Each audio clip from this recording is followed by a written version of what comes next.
मुझे तो भाई टीचर्स ने इतना तक कह दिया था कि तू इस दुनिया में बोझ बन गया है। ठीक है, तेरे जैसे औलाद होना माँ बाप के लिए बहुत ही ज्यादा बकवास चीज है ना।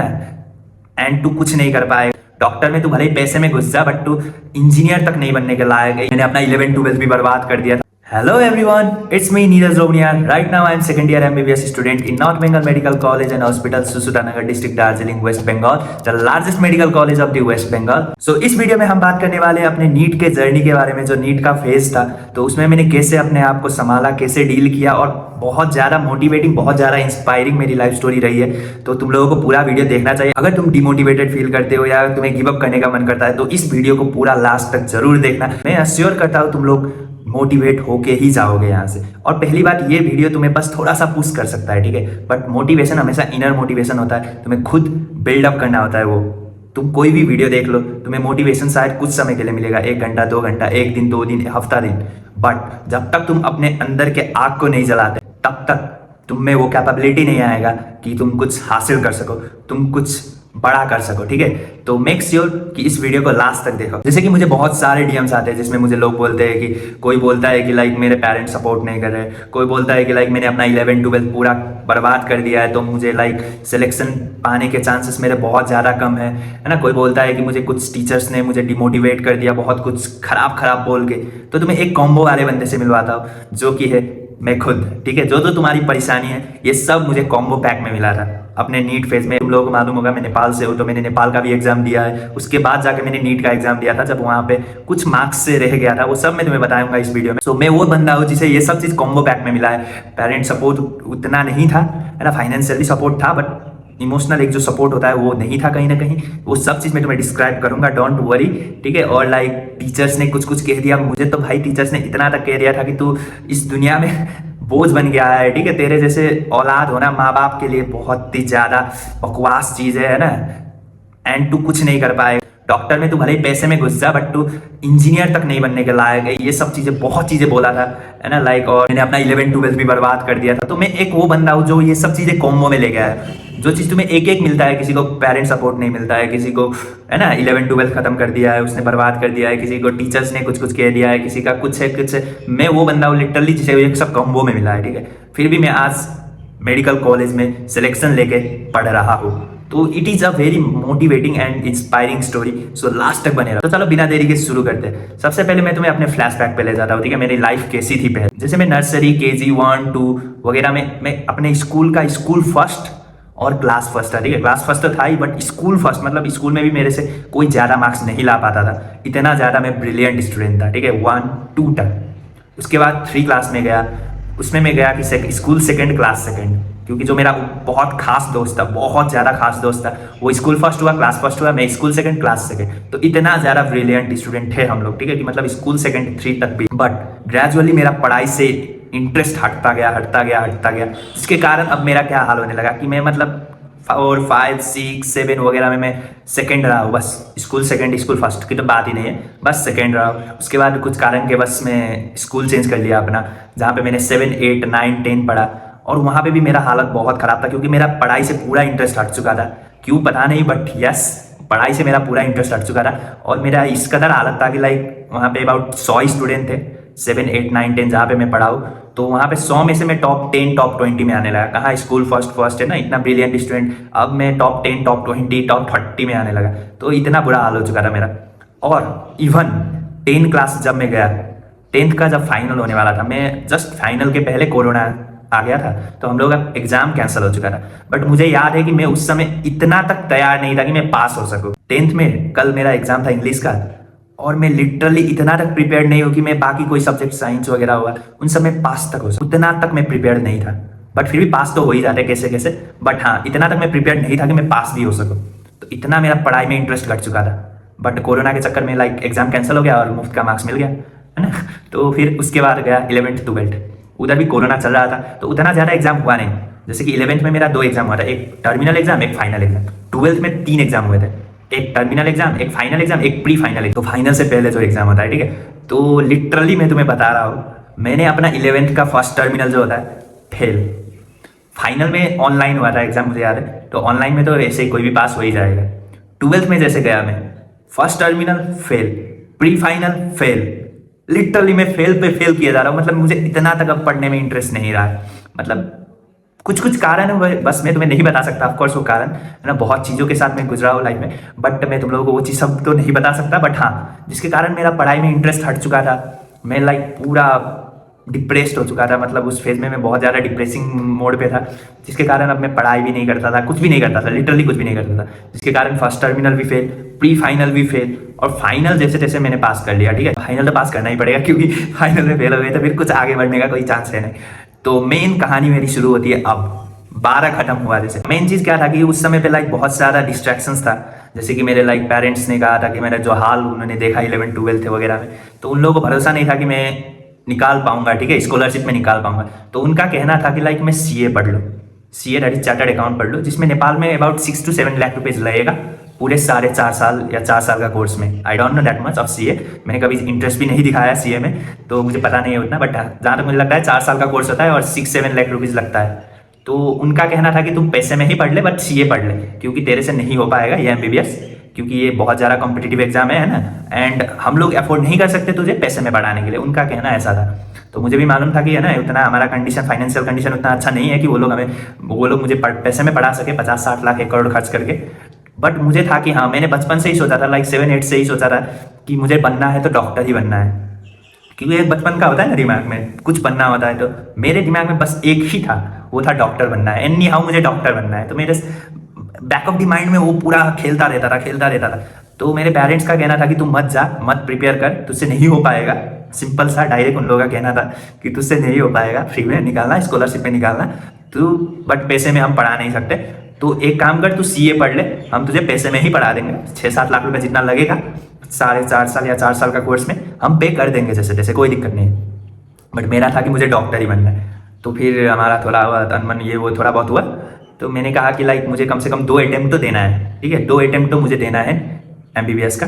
अगर नहीं हो पाया फिर मैं चला जाऊंगा सीए, आप जो बोलोगे मैं उसी फील्ड में चला जाऊंगा, बट मुझे 2 अटेम्प्ट देना है।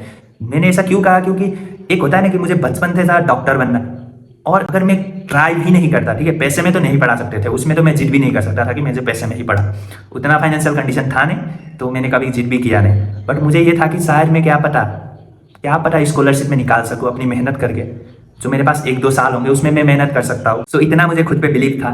सो मैं सोचा कि चलो करते हैं, ठीक है, कम से कम 2 ट्राई तो देंगे। तो मैंने वही कहा अपने फैमिली को कि मुझे कम से कम 2 ट्राई तो देना है, मे भी एक में ना निकल सके तो दूसरा तो देना है। उसके बाद आप जो कहोगे मैं उस तरफ चला जाऊँगा, क्योंकि मुझे रिग्रेट लेके लाइफ टाइम नहीं जीना है कि मैंने कम से कम ट्राई भी नहीं किया, ठीक है। तो ये रिग्रेट, कोई भी चीज़ का रिग्रेट रहना बहुत ही ज़्यादा खराब होता है। किसी भी चीज़ का रिग्रेट तुम अगर लाइफ टाइम तक रखते हो, तो मैं तुम्हें यही सजेस्ट करता हूँ, अगर तुम मेरा वीडियो देख रहे हो, कभी भी किसी चीज़ का रिग्रेट मत रखना। अगर हो सके तो कोशिश कर लो, ठीक है। मेरा अगर 2 अटेम्प्ट में नहीं होता, कम से कम मुझे लाइफ टाइम ये रिग्रेट नहीं रहता कि मैंने कोशिश ही नहीं की। मैंने कोशिश की, नहीं हुआ, ठीक है, कोई दिक्कत नहीं है। लाइफ में बाकी चीज़ भी है, डॉक्टरी ही नहीं है बस, है ना। तो मुझे कम से कम वो सेटिस्फैक्शन चाहिए था। इसके कारण मैंने घर में कहा कि मुझे 2 अटेम्प्ट तो देना ही है ना, कुछ भी हो जाए। 2 अटेम्प्ट में अगर नहीं हो पाए फिर मैं आपके जो बोल रहे हो सीए पढ़ लूँगा, कोई दिक्कत नहीं है, बट 2 अटेम्प्ट दूंगा। तो वो कहकर थोड़ा बहुत ये वो समझा के कुछ कर करके, है ना, मैं चल दिया काठमांडू, ठीक है। अब फाइनेंशियली थोड़ा सपोर्ट था, ठीक है, फाइनेंशियली सपोर्ट था घर से। ऐसा नहीं कि तुझे पैसा ही नहीं भेजूंगा, ये वो इस टाइप का कुछ नहीं था, इतना भी सीन नहीं था। वो लोग मेरी ही भलाई सोच रहे थे। मैं यहाँ पेरेंट्स को गलत नहीं बोल रहा, ठीक है। मेनली बहुत लोग सोच रहे होंगे कि मैं अपने पेरेंट्स की बुराई कर रहा हूँ या बहुत चीज़ें। They are the best parents, है ना, आई डिजर्व, ठीक है। तो मैं 7 जन्म भी शायद इन्हें ही अपना पेरेंट्स मानना चाहूँगा। बट उस समय पे थोड़ा सीन अलग था, वो मेरी ही भलाई सोच रहे थे, क्योंकि मेरा उतना अच्छा कंडीशन था नहीं पढ़ाई में। तो उन्हें मालूम था कि ये लॉस करेगा ये वो, तो उस हिसाब से वो मेरे ही अच्छे के लिए बोल रहे थे। बट मुझे उस टाइप से मंजूर नहीं था। मुझे कम से कम अपनी लाइफ में रिग्रेट नहीं चाहिए था, मुझे सेटिस्फैक्शन चाहिए था, जिसके लिए मैंने कहा कि हाँ मैं दूंगा, ठीक है। तो यहाँ पे मैं पेरेंट्स की बुराई नहीं कर रहा, पहली बात तो सबको बता दूं मैं, ठीक है। ये वीडियो देख के ये मत समझना कि ये पेरेंट्स की बुराई कर रहा है, तो ये ऐसा कुछ नहीं है। बट उस समय ऐसा कुछ सिचुएशन था जिसमें उन लोगों ने वैसा एजम्पशन किया, बट मुझे था कि नहीं, रिग्रेट तो नहीं चाहिए लाइफ में। So I will suggest you all कि रिग्रेट लेके तो लाइफ में मत चलो। तो मैंने वही सोच के गया काठमांडू। मेरे कहानी अब शुरू होती है। मैं काठमांडू गया, मुझे लगा कि थोड़ा बहुत आसान ही होगा, उतना मुश्किल तो नहीं होगा, कि हाँ पढ़ूंगा तो हो ही जाए। सबसे पहले गया मैं वहाँ पे काठमांडू में, वहाँ मेरे मामा के लड़के लोग रहते थे, रूम वूम लेके पूरा मामा के लड़के लोगों के साथ रहने लगा शुरुआती फेज में। उसके बाद में मैंने हॉस्टल चेंज कर लिया। मैं बताऊंगा क्यों मैंने किया था एक्चुअली। तो नेम इंस्टीट्यूट में जाके है ना, एडमिशन किया, वहाँ पे देखता हूँ कि इतने सारे लोग एडमिशन कराने आए, मेरा सर चकराने लगा कि भाई कितने सारे कंपटीशन है यहाँ पे, मतलब मुझे इन लोगों से डील करना है जो कि 11-12 पूरा पढ़ के आया है, मतलब क्या पता 9-10 से ही पढ़ रहे हो ये लोग, है ना, 11-12 पूरा पढ़े होंगे, ऐसे लोगों से मुझे कम्पीट करना है। तो मुझे वहाँ पे ज़्यादा रियलाइज़ हो गया कि ये बहुत ज़्यादा कॉम्पिटिटिव एग्जाम है, सच में कॉम्पिटिटिव एग्जाम है, मुझे ये रियलाइज़ हो गया। पहले तो मैं थोड़ा मजाक में लिया था, बट हाँ जब वहाँ पे गया तब मुझे पता चल गया कि ये बहुत ज़्यादा कॉम्पिटिटिव एग्जाम होने वाला है। तो फिर मैं गया, उन लोगों के साथ रहा, मामा के लड़कों के साथ, एंड अपना प्रिपरेशन शुरू किया। हफ्ता मैंने पूरा 10-15 घंटे पूरा पढ़ा, एग्जाम जाके दिया। जैसे यहाँ पे संडे को एग्जाम होता है इंडिया में, वहाँ पे सैटरडे को एग्जाम होता है, तो सैटरडे को जाके मैंने एग्जाम दिया, मॉक टेस्ट दिया। मेरे बन रहे थे 200 क्वेश्चंस में मेरे पास 40 क्वेश्चन राइट हो रहे थे, मतलब समझ रहे हो कितना बुरा हाल था मेरा। वो 40 भी सब में मुझे याद है मैंने 200 के 200 टुक्का मार के आया, वो एक तो मुश्किल से मुझे आते होंगे वहाँ से कन्फर्म वाले कि हाँ, बाकी मैं 200 में 200 का टुक्का मार के आया था। तो फिर जाके 40 क्वेश्चन राइट हुए, ठीक है। और मैं थोड़ा मार्क्स का सिस्टम बता दूं, तुम लोग कंफ्यूज हो जाओगे, क्योंकि लाइक जैसे तुम लोग यहाँ 200 क्वेश्चन होते हैं एंड 180 अटेम्प्ट करने होते हैं, और 180 इंटू 4 मार्क का होता है, एक क्वेश्चन 4 मार्क का होता है। हमारे यहाँ क्या होता है कि 200 क्वेश्चन होते हैं, 200 ही अटेम्प्ट करने होते हैं और 1 मार्क का होता है, ठीक है क्वेश्चन। तो हमारा फुल मार्क होता है 200 मार्क, और तुम लोगों का फुल मार्क होता है 720 मार्क। तो थोड़ा क्लियर कर दिया मैंने ताकि तुम लोगों को कन्फ्यूजन ना हो यहाँ सुनते हुए। तो फिर मेरा हुआ 40 क्वेश्चन राइट, यानी 40 मार्क बन रहे हैं। अब मैं सोच रहा हूँ भाई कितना बुरा हाल है मेरा, कि मतलब 200 के 200 टुक्के मार के आया हूँ मैं लिटरली पहला एग्जाम में। बट ठीक है, कोई नहीं, अभी शुरुआत था तो मुझे कुछ ऐसा ज़्यादा चाप नहीं था। तो अभी जस्ट शुरुआत था, मेरे पास 9 महीने थे, ठीक है, 8-9 महीने थे। उसके बाद नेपाल का एग्जाम होता है, CEE बोलते हैं वहाँ पे, तो उसके लिए 8-9 महीने थे। तो अभी जस्ट एक हफ्ता ही हुआ था, तो मुझे कोई उतना दिक्कत नहीं था। मैं सोच रहा था कि हाँ पढ़ूंगा तो हो जाएगा। तो फिर नेक्स्ट वीक फिर 10-15 घंटे की पढ़ाई, हर दिन में 10-15 घंटे पढ़ रहा था अचानक से, मतलब ड्रास्टिक चेंज। और याद रखो हर चीज़ में कुछ ना कुछ सेक्रीफाइस करना पड़ता है, ठीक है। अगर तुम्हें कुछ हासिल करना है कुछ बड़ा, तो तुम्हें कुछ सेक्रीफाइसेस करने होते हैं, और मैंने उस फेज पे बहुत सारे सेक्रीफाइसेस किए। उनमें से एक सेक्रीफाइस था मोबाइल का। मैं जब काठमांडू गया, मुझे मालूम था कि अगर मैं स्क्रीन टच मोबाइल ले जाता हूँ तो कहीं ना कहीं वो मुझे डिस्ट्रैक्ट करेगा, कुछ ना कुछ घंटे मेरे खा लेगा। 1 घंटे 2 घंटे अगर मैं मोबाइल चला लूँ तो 1 घंटे 2 घंटे बर्बाद हो रहा है, और मैं वो बिल्कुल नहीं चाहता था, क्योंकि बस मेरे पास था 2 अटेम्प्ट, मेरे पास बस 2 अटेम्प्ट था, और मुझे कोई रिग्रेट नहीं रखना था। तो मुझे अपना 100% देना था। मुझे ये नहीं चाहिए था कि लाइफ में कि बाद में फ्यूचर में कि यार अपना 100% नहीं दे पाए, तो मुझे ये रिग्रेट नहीं चाहिए था अपने लाइफ में। सो मैंने क्या किया था, स्क्रीन टच मोबाइल को मैंने घर पे छोड़ दिया था। जस्ट बात करने के लिए मैंने बटन वाला मोबाइल लेके गया था, ठीक है, बटन वाला मोबाइल जो होता है जस्ट बात करने के लिए, कि किसी से मम्मी से पापा से बात कर सकूँ कम से कम, इतना इसके लिए मैंने बटन वाला मोबाइल ले गया था, स्क्रीन टच नहीं ले गया था। तो वहाँ पे मैंने एक सबसे बड़ा सेक्रीफाइस किया था मैंने। तो लाइफ इज ऑल अबाउट, कुछ तुम्हें बड़ा चाहिए तो सेक्रीफाइस करना होगा। ऐसे ही मैंने और भी सेक्रीफाइसेस किए, तुम्हें मैं बाद में बताऊंगा। तो एक सेक्रीफाइस वो कर लिया। फिर मैंने क्या किया, नेक्स्ट वीक 10-15 घंटे पढ़ रहा हूँ पूरा, मतलब जो जोर शोर से पढ़ रहा हूँ, ठीक है। वो रिग्रेट नहीं होना चाहिए मुझे, मैं रिग्रेट ना हो इसके लिए मैं कुछ भी कर सकता हूँ। मोबाइल मैंने छोड़ दिया, 10-15 घंटे पढ़ने लगा। फिर जाके नेक्स्ट सैटरडे एग्जाम दिया, तो मार्क्स बन रहे थे मेरे कुछ 62 मार्क, 40 मार्क था पहले, अब 62 मार्क हो गया। तो और मैं खुश हो गया, अरे बाप रे 22 मार्क एक हफ्ते में बढ़ गया। बट मुझे याद है कि मैंने वो दूसरे एग्जाम में भी सब तुक्का लगाया था, क्योंकि 2 हफ्ते में बंदा क्या ही पढ़ लेगा, है ना। तो कुछ कुछ टॉपिक्स पढ़े थे, अब उसमें से क्वेश्चन भी फंसे, वो भी तो होना चाहिए। तो मुश्किल से कुछ कुछ क्वेश्चन फंसे होंगे, जो कि मेरे कॉन्फिडेंस से राइट किया, वरना सब तुक्के में मार के आया था। तो 62.5 हो गया। फिर नेक्स्ट वीक आया, नेक्स्ट वीक का सैटरडे फिर एग्जाम देना था मुझे। तो नेक्स्ट वीक में फिर 10-15 घंटे पूरा दिन रात पढ़ने लगा। तो फिर क्या किया कि सैटरडे जब मैं एग्जाम दे रहा हूँ तब मेरे मार्क्स बन रहे थे कुछ 78 मार्क, ठीक है, 78। फिर 20 मार्क बढ़ गया। अब मैं इमेजिन करने लगा हूँ, पूरा मैं खुश हो चुका हूँ कि अरे बाप रे, हर एग्जाम में मेरा 20-20 मार्क बढ़ रहा है अबाउट, है ना। 20 मार्क बढ़ रहा है, जैसे 40 आया था, उसके बाद 62, उसके बाद 78, तो 20-20 मार्क के आसपास बढ़ रहा है। तो अब मैं इमेजिन करने लगा कि अरे 4-5 हफ्तों में कम से कम 160 तो पहुंच ही जाऊंगा, ठीक है। तो मैं इतना कुछ बहुत कुछ इमेजिन करने लगा, बहुत खुश होने लगा। और 160-155 मार्क वहाँ का सेफ मार्क था। अगर तुम 155-160 मार्क ले आते हो 200 में, तो तुम्हारा सिलेक्शन हो सकता है, ठीक है, कोई ना कोई मेडिकल कॉलेज में हो ही जाएगा तुम स्कॉलरशिप में। तो मैं खुश हो गया। बट मेन चीज़ अब क्या था कि वहाँ पे मुझे एक बहुत गंदा वाला चाटा पड़ा। कैसा चाटा पड़ा कि लाइक जब अब मैं क्या कर रहा हूँ, हर वीक 10-15 घंटे पढ़ रहा हूँ, और हर सैटरडे में 2-2 एग्जाम दे रहा हूँ, ठीक है। वैसे ही करके मैं 2.5 महीने लगातार एग्जाम दे रहा हूँ। तो मतलब कितना एग्जाम मैं दे चुका हूँ 2.5 महीने में, दैट इज 10 वीक्स 20 एग्जाम्स, मैं 20 एग्जाम दे चुका हूँ। और 2.5 महीने मतलब 10 हफ्ते में लगातार 10-15 घंटे पढ़ रहा हूँ। और मेरे मार्क्स लिटरली कांस्टेंट रहे, पूरे टाइम कांस्टेंट रहे। 80 मार्क्स से मेरा बढ़ा नहीं, लिटरली मैं बता रहा हूँ तुम्हें, 80 मार्क्स से मेरा बढ़ा। कभी 78 आता था, कभी 75 आता था, कभी 72 आता था, कभी 62 तक गिर जाता, कभी दोबारा 78, 79, 80, ऐसे ऐसे मार्क्स मेरे कांस्टेंट 20 एग्जाम में रहे। 2-2 एग्जाम में जो देता ना 10 हफ्ते, 20 एग्जाम में मेरे कांस्टेंट मार्क्स रहे, बढ़े ही नहीं। 80 से इवन 1 मार्क नहीं बढ़ा, तो मतलब इतना ज़्यादा बुरा हाल हो चुका था मेरा। अब मैं फुल्ली डिप्रेस्ड हो चुका हूँ, फ्रस्ट्रेट हो चुका हूँ, क्योंकि तुम्हें भी होता है ना कि लाइक तुम 10-15 घंटे पूरा अपना मेहनत कर रहे हो और 1-2 मार्क भी बढ़े तो खुशी होती है, बट मेरा क्या था कि 80 मार्क्स से तो बढ़ ही नहीं रहा था।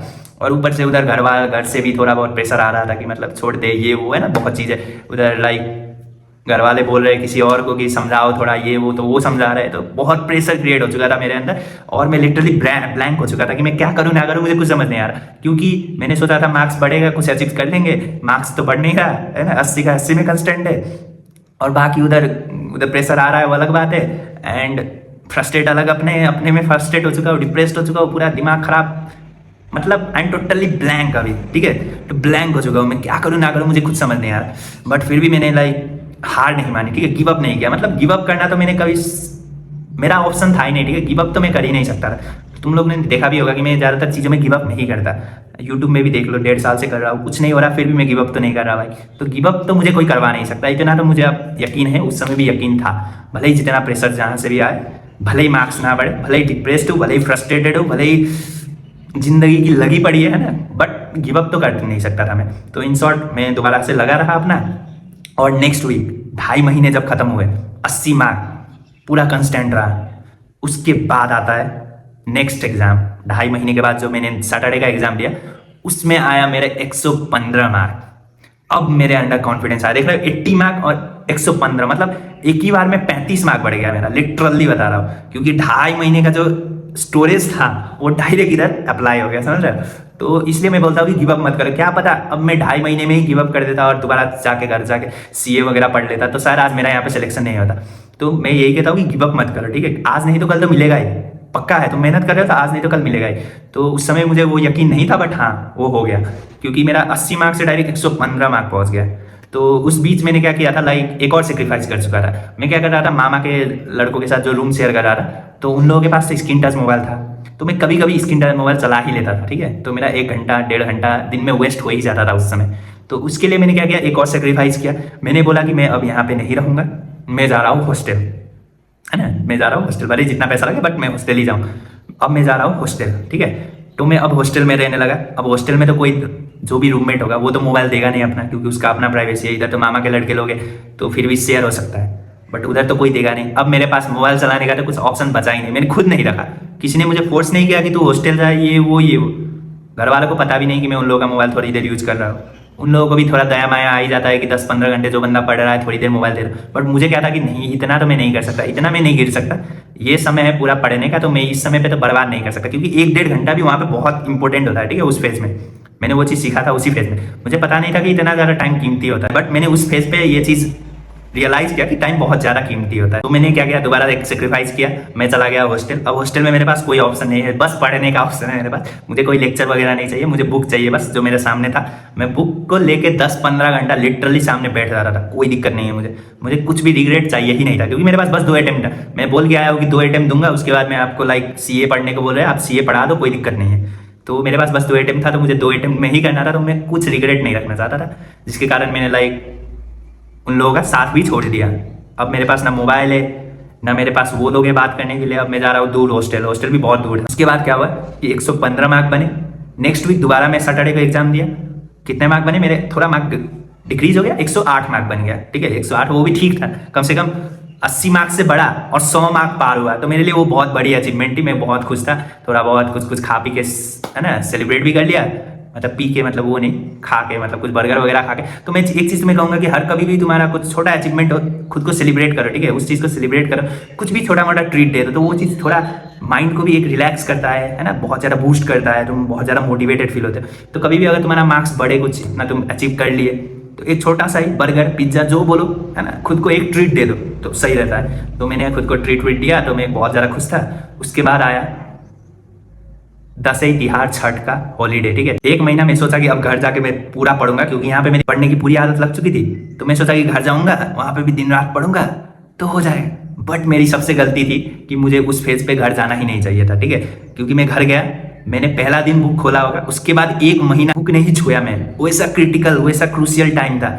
बट पता नहीं घर जाते ही क्या हो गया, नहीं हो गया। 11-12 भी मैंने घर में ही रह के बर्बाद कर दिया, इतना स्कूल टाइम भी मैंने घर में ही रह के बर्बाद कर दिया। तो पता नहीं क्या हुआ, नहीं हुआ, है ना। तो घर में अब मैं बर्बाद करने लगा समय। 1 महीना मैंने लिटरली बुक नहीं टच किया। तो अब मैं पूरा, उस समय तो ठीक ही था, मतलब इंजॉय कर रहा था कुछ, बट जब मैं दोबारा काठमांडू गया तब मैं पूरा डिप्रेस्ड हो गया कि यार 1 महीना बर्बाद कर दिया, अब तो सब कुछ भूल चुका हूँ कि कुछ याद नहीं होगा। बट फिर भी मैंने जैसे तैसे जाके सैटरडे का एग्जाम दिया और उसमें मेरे मार्क्स बने 102 मार्क्स। और तब मुझे ये यकीन हो गया अब 100 मार्क्स से तो कोई नीचे नहीं गिरा सकता, भले ही जितना तुम टफ क्वेश्चन बना लो, जितना तुम कंफ्यूजिंग क्वेश्चन बना लो, जितना तुम लंबा क्वेश्चन बना लो, बट 100 मार्क्स से तो तुम मुझे अब नहीं गिरा सकते। मुझे इतना यकीन हो गया क्योंकि 1 महीने मेरा गैप था, फिर भी मैं 102 मार्क स्कोर कर लिया।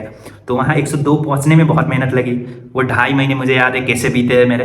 हर एग्जाम दे के आओ, 80 मार्क में अटक रहा हो, माइंड पूरा फ्रस्ट्रेटेड, डिप्रेस्ड, उधर से प्रेशर आ रहा है, उधर से कुछ उतना मेहनत करने के बाद अब जाके 100 मार्क कटा है, ठीक है। तो अब तो कोई नहीं गिरा सकता। फिर वही लाइफ गया, जैसे कि नेक्स्ट वीक हर हफ्ते एग्जाम दे रहा हूँ। 110, 120 में कितने समय अटका, 130 में कितना समय अटका, 132 30 में कितना अटका हो। तो ऐसे ऐसे अटकते मैं जैसे तैसे, जो फाइनल एग्जाम होता है CEE फाइनल एग्जाम, जो नेपाल का मेडिकल एग्जाम होगा, तो उसके 1 हफ्ते पहले मैंने कितना स्कोर किया था, 165 मार्क। तो 165 मार्क स्कोर किया था मैंने लिटरली, और मैं बहुत ज़्यादा खुश था क्योंकि 165 मार्क मतलब एक बहुत ज़्यादा सेफ मार्क है, वहाँ पे तो सिलेक्शन हो ही जाएगा। तो जस्ट 1 हफ्ते पहले वो मेरा मार्क्स था। बट फिर जैसे जैसे मैंने गया CEE एग्ज़ाम दिया, दैट इज़ नेपाल का मेडिकल एग्जाम, तब मुझे पता चला कि अरे भाई मेरा सिलेक्शन हो गया। मतलब एग्जाम दे के आ रहा हूँ मैं और मुझे इतना यकीन है कि हाँ सिलेक्शन तो हो चुका है, क्योंकि मेरा अच्छा गया था एग्जाम, बहुत ज़्यादा अच्छा गया था। मुझे लगा था कि हाँ 155-60 क्वेश्चन बन जाएंगे। लेकिन वहाँ पे क्या होता है कि जैसे इंडिया में क्वेश्चन पेपर ले जाने देते हैं ना, अगर तुम्हें पता होता है कि क्या तुमने टिक लगाया है ना, सब कुछ तुम्हें होता है। तुम्हारे पास क्वेश्चन पेपर है, तुमने क्या टिक लगाया है वो पता है, तुम्हें इंस्टीट्यूट वगैरह आंसर दे देता है एग्जैक्ट, तो तुम्हें एग्जैक्ट आंसर पता है। बट नेपाल में ऐसा नहीं है, वहाँ पे क्वेश्चन पेपर ले जाने नहीं देते घर, तो वहाँ पे वहीं पे हमें छोड़ के आना पड़ता है। वो लोग क्वेश्चन पेपर क्या करते हैं उन्हें ही मालूम हो, तो हम लोग वहीं पे छोड़ देते हैं। और जैसे तैसे कोई बंदा बाहर जाके एक क्वेश्चन बोला, ऐसे ऐसे 200 क्वेश्चन, एक आर्टिफिशियल क्वेश्चन निकल ही जाता है। तो उस हिसाब से मैंने जोड़ा था आंसर सर्च करते हुए, तो मुझे पता चला था कि हाँ सिलेक्शन तो हो जाएगा।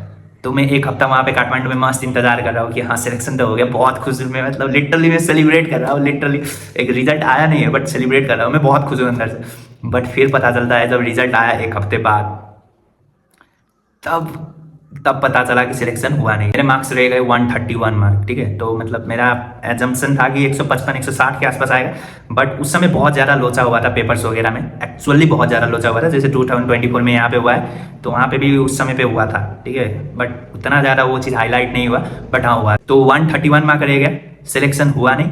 तो अब मैं सैड हो गया पूरा कि अरे यार क्या करूँ ना करूँ। अब घर वाले भी बोलने लगे कि नहीं हो पाएगा, तुझसे छोड़ दे, CA पढ़ ले। बट अब मैं सोच रहा हूँ कि क्या करूँ ना करूँ, क्योंकि सिलेक्शन हुआ नहीं। 131 मार्क तो पहुंचाया, मैं बहुत खुश था, ठीक है। इनर में बहुत ज़्यादा खुश था क्योंकि मैं भले ही बाहर नहीं दिखा रहा था, क्योंकि मेरा सिलेक्शन हुआ नहीं था, तो मैं बाहर दिखा नहीं सकता था अपना वो खुशी। बट मैं अंदर से बहुत खुश था क्योंकि वो एक बंदा जो 40 मार्क से 140 के आसपास अगर पहुँच सकता है, ठीक है, तो मतलब वो बंदा कुछ भी कर सकता है। अगले साल क्या पता वो सिलेक्शन भी ले ले। तो उतना मुझे खुश था, अंदर खुशी थी, तो बहुत ज़्यादा खुश था। उसके बाद मैंने डिसाइड किया कि अब दूंगा मैं नीट एग्ज़ाम। और वो अगर आपको वीडियो देखना है, अगर आपको वो स्टोरी जानना है, तो हम मिलेंगे नेक्स्ट वीडियो में। और मोटिवेटेड रहो भाई, तुम्हें होप ये कहानी सुन के भी बहुत ज़्यादा मोटिवेट होगे। उसके बाद मैंने नीट दिया और सिलेक्शन लिया है, उसमें भी बहुत ज़्यादा लंबा प्रोसेस है। सो मेक श्योर बने रहो चैनल पे, और नेक्स्ट वीडियो बहुत जल्द आएगा, इसके बाद ही नेक्स्ट वीडियो आएगा, ठीक है। तो तुम्हें कमेंट करना है कि तुम्हें चाहिए या नहीं चाहिए वीडियो। तो मोटिवेटेड रहो, बहुत जल्द वीडियो आएगा, ठीक है। तो अपना नीट की जर्नी का भी सुनाएंगे। तो यहाँ तक था जर्नी, तो बहुत खुश था मैं यहाँ तक भी कि हाँ एक बंदा अगर 40 मार्क्स से 140 पहुँचा सकता है तो वो सिलेक्शन भी ले सकता है, उतना उसमें दम है। जबकि इतना चीज़ सहा उसने की है ना, लाइक फैमिली प्रेशर बहुत था, एंड 11-12 बर्बाद कर चुका था।